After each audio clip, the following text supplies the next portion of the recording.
வணக்கம் நேயர்களே. உங்களை டியர் பூமியின் ஜிகே வித் மதிக்கு அன்புடன் வரவேற்கிறோம். போன வீடியோல ஒரு கொஸ்டின் கேட்டிருந்தேன்.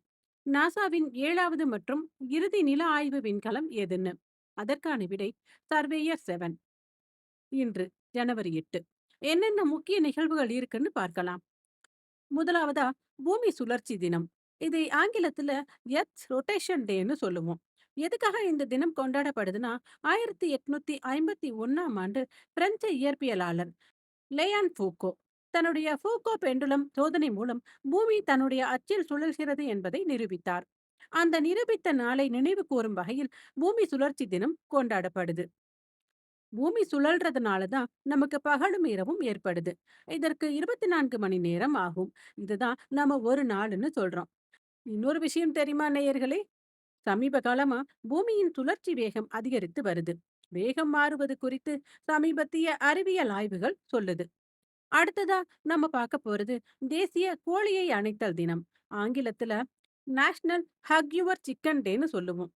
இந்த நாள் ஒவ்வொரு ஆண்டும் ஜனவரி 8 அன்று கொண்டாடப்படுகிறது.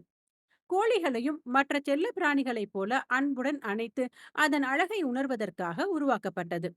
ஆனா நாங்க கோழிய உணவாதான் பயன்படுத்துறோம்னு நீங்க நினைக்கிறது எனக்கு புரியுது. அடுத்ததா நம்ம பார்க்க போறது தேசிய ஆங்கில டாஃபி தினம். ஆங்கிலத்துல நேஷனல் இங்கிலீஷ் டாஃபி டேன்னு சொல்லுவோம். இந்த நாள் ஜனவரி 8 கொண்டாடப்படுகிறது. எண்ணெய், பாதாம், சாக்லேட் சேர்த்து செய்யப்படுற இந்த இனிப்பை கொண்டாட டாஃபி தினம் கொண்டாடப்படுது. அடுத்ததா தேசிய தொழில் பயிற்சியாளர் தினம். நேஷனல் கெரியர் கோச் டே ஒவ்வொரு வருஷமும் ஜனவரி 8ஆம் தேதி கொண்டாடப்படுகிறது. தொழில் பயிற்சியாளர்கள் மக்களின் தொழில் வளர்ச்சியை வழிநடத்தி வேலை தேடுதல், இலக்குகள் நிர்ணயம், திறன் மேம்பாடு ஆகியவற்றில் உதவும் அவர்களின் பணியை போற்றுவதற்காக இந்த தினம் உருவாக்கப்பட்டது. அடுத்ததா தேசிய குமிழ் குளியல் தினம். என்னது, குளிக்கிறதுக்கெல்லாம் தினம் இருக்கான்னு தானே கேக்குறீங்க? அட ஆமாங்க.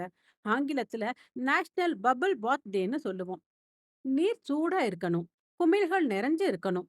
அதுல ரிலாக்ஸ் ஆகுறத ஊக்குவிப்பதற்காக இந்த தினம் உருவாக்கப்பட்டது. இந்த மாதிரி குளிக்கிறதுனால நமக்கு மன அழுத்தம் நீங்கி புத்துணர்ச்சியோட அந்த நாள் முழுவதும் இருக்கலாம் நேயர்களே. அடுத்ததா நேயர்களே, அமெரிக்க நாட்டுல முதல் தடவையா லியர்னார்டோ டாவின்சி வரைந்த மோனாலிசா ஓவியம் வாஷிங்டன் தேசிய கலை காட்சியகத்துல காட்சிப்படுத்தப்பட்டது. ஒவ்வொரு வருஷமும் ஜனவரி 8ஆம் தேதி உலக தட்டச்சு தினம் கொண்டாடப்படுது. தட்டச்சு இயந்திரம் வேகம், துல்லியம் மற்றும் செயல்திறனை போற்றக்கூடிய நாளா இருக்கு.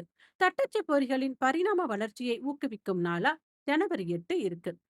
இந்த இடத்துல உங்களுக்கு ஒரு ஜிகே சொல்றேன். தமிழ் தட்டச்சு பொறியின் தந்தை என அழைக்கப்படுபவர் யார்?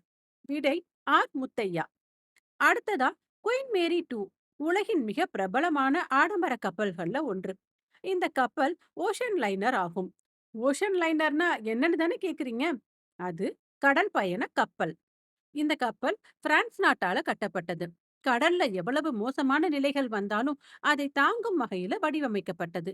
நேர்களே, இந்த இடத்துல ஒரு ஜிகே சொல்றேன். குயின் மேரி 2 கப்பலை திறந்து வச்சவங்க யார் தெரியுமா? விடை இங்கிலாந்து நாட்டின் மகாராணி 2ஆம் எலிசபெத். அடுத்ததா நம்ம பார்க்க போறது லூனா 21ங்கிற விண்கலம். ஜனவரி 8 1973ஆம் ஆண்டு ஏவப்பட்ட ஒரு ஆளில்லாத விண்வெளி பயணமாகும்.